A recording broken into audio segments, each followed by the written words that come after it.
اعوذ باللہ من الشیطان الرجیم بسم اللہ الرحمن الرحیم قل اندعو من دون اللہ ما لا ينفعنا ولا يضرنا، اے نبی ان سے کہیے کیا ہم پکاریں اللہ کو چھوڑ کر ان چیزوں کو جو نہ ہمیں نفع پہنچا سکتی ہے نہ نقصان۔ یہ بت کیا نفع پہنچائیں گے تمہیں، کیا نقصان پہنچائیں گے؟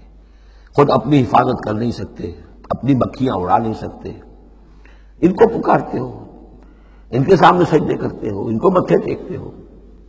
اندعو من دون اللہ ما لا ينفعنا ولا يضرنا، خیر بت کی بات تو ہو گئی، بہت ہی بات ہے، باقی بھی اس کائنات کے اندر کوئی کسی کے لیے نہ خیر کے پر قدرت رکھتا ہے نہ شر پر، الا باللہ، لا حول ولا قوت الا باللہ۔ یہ یقین ہو جائے تب توحید مکمل ہوگی۔ پھر کس کے سامنے آدمی سر جھکائے خام کا، کس کے آگے اپنی عزت نفس پیش کرے، اس کا دھیلا کرے؟ کسی کے ہاتھ میں اختیار ہے ہی نہیں، لا حول ولا قوت الا باللہ۔ حدیث میں آیا ہے، حضرت عبداللہ ابن عباس کو مخاطب کر کے کہا ہے کہ نوجوان اس بات کو اچھی طرح جان لے، اگر تمام دنیا کے انسان مل کر چاہیں، اولکم و آخرکم و انسکم و جنکم، کہ تمہیں کوئی فائدہ پہنچا دے، نہیں پہنچا سکتے جب تک کہ اللہ نہ چاہے، اور تمام انسان چاہے تمہیں کوئی نقصان پہنچا دے، نہیں پہنچا سکتے جب تک اللہ نہ چاہے۔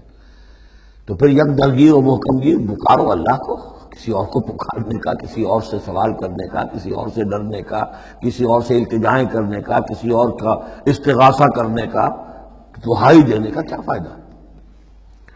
قل اندعو من دون اللہ ما لا ينفعنا ولا يضرنا ونرد على اعقابنا، اور ہم جو ہے اپنی ایڑیوں کے بل لوٹا دیے جائیں، بعد اذ ہدانا اللہ، جبکہ ہمیں تو اللہ نے ہدایت دے دی ہے۔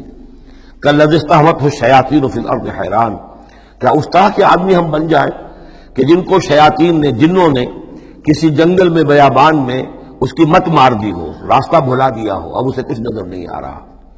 لہو اصحاب یدعونہ الی الہدی ائتنا، ہے اس کے ساتھی جو اس کو پکار رہے ہیں کہ آؤ ہماری طرف، ہدایت کی طرف آؤ، ہمارے پاس آؤ۔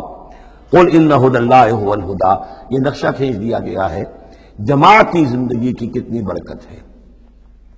آپ اکیلے ہو، کہیں بھٹک گئے ہو، تو پھر یہ کہ آپ کے لیے سیدھے راستے پر آنا بہت مشکل ہو جائے گا۔ جماعتی زندگی ہے، ساتھی ہیں، جس کو کہا ہے سورہ توبہ میں کونوا مع الصادقین، معیت اختیار کرو، رہو ساتھ سچوں کے۔ کسی وقت ہوتا ہے انسان کو کوئی ایسی آزمائش پیش آ گئی ہے، اس کا دماغ چکرا گیا ہے، گھوم گیا ہے، نہیں سمجھ میں آ رہا، راستہ نہیں نکل رہا، مشکل بڑی آ گئی ہے، ایک طرف حرام ہے لیکن یہ ہے کہ دباؤ کو بہت پڑ رہا ہے، گھر والوں کا پڑ رہا ہے، بچوں کا پڑ رہا ہے، بیوی کا پڑ رہا ہے، راستہ غلط ہے۔ اس میں یہ ہے کہ ایسے وقت میں بسا اوقات پھر اگر رفقا ہیں، ساتھی ہیں، آپ کے کامریڈز ہیں، آپ کے کولیگز ہیں، اس کے ساتھ وہ پکارتے ہیں، ساتھ ہاتھ جو ہے آپ کا تھام کر آپ کو سہارا دیتے ہیں۔ قل ان ھدی اللہ ھو الھدی، یقیناً ہدایت کہہ دیجئے اللہ ہی کی ہدایت اصل ہدایت ہے۔ وَأُمِرْنَا لِنُسْلِمَ لِرَبِّ الْعَالَمِينَ، اور ہمیں تو حکم یہ ہوا ہے کہ ہم تمام جہانوں کے پروردگار کی تابع داری اختیار کریں اور فرما برداری اختیار کریں۔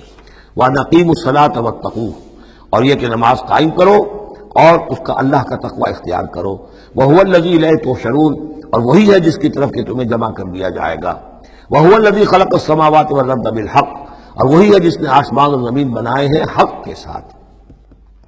یہاں حق کے کیا معنی ہے؟ ود پرپس، یہ بیکار نہیں ہے۔ ربنا ما خلقت ھذا باطلا، اے رب ہمارے تو نے یہ سب باطل نہیں بنایا، بیکار نہیں بنایا، بے مقصد نہیں بنایا۔ سورہ آل عمران کی آخری رکوع کی جو دعا ہے، بلکہ باطل کے مقابلے میں کیا حق۔ وَهُوَ الَّذِي خَلَقَ السَّمَاوَاتِ وَالْأَرْضَ بِالْحَقِّ وَيَوْمَ يَقُولُ كُن فَيَكُونُ، اور جس دن وہ کہے گا ہو جا، وہ ہو جائے گا۔ کیا ہو جائے گا؟ جب وہ چاہے گا اس کائنات کو لپیٹ بھی دے گا، اسی نے بنایا ہے حق کے ساتھ، اور اس کو اسی کے حکم سے لپٹ جائے گی۔ آگے چل کر آئے گا یوم نطوی السماء کطی السجل للکتب، جس دن کہ ہم تمام خلاؤں کو اور فضاؤں کو اور آسمانوں کو، ان سب کو ایسے لپیٹ دیں گے جیسے کہ تم کتابوں کا طومار لپیٹ لیتے ہو۔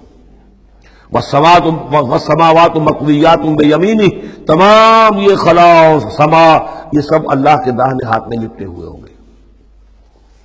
قولہ الحق، اس کا فرمانا ہی حق ہے۔ اس کا کیا معنی ہے؟ صرف اس کا کہہ دینا کن، بس، اس سے کسی اور شے کی ضرورت نہیں ہے، کوئی ذریعہ، کوئی میٹر، کوئی انرجی، کچھ نہیں۔ قولہ الحق، اس کا فرمانا ہی برحق ہے، اس کا کہہ دینا ہی برحق ہے۔ کن فیکون، یوم یقول کن فیکون قولہ الحق وَلَهُ الْمُلْكُ یوم يُنفخ فِي الصُّورِ، اور اسی کے لیے ہوگی بادشاہی اس دن جس دن کے سور میں پھونکا جائے گا۔ اگرچہ حقیقت میں تو بادشاہی اب بھی اسی کی ہے، لیکن ابھی جھوٹے سچے بادشاہ بیٹھے ہوئے ہیں، یہ سب جو ہیں یہ سب نسیہ منسیہ ہو جائیں گے۔ لمن الملک اليوم للہ الواحد القہار، معلوم کیا کہ اب بھی اگرچہ بادشاہی اسی کی حقیقت میں، لیکن یہ جھوٹے سچے ڈرامے والے خدا جو ہیں کچھ نہ کچھ بیٹھے نظر آتے ہیں بادشاہ۔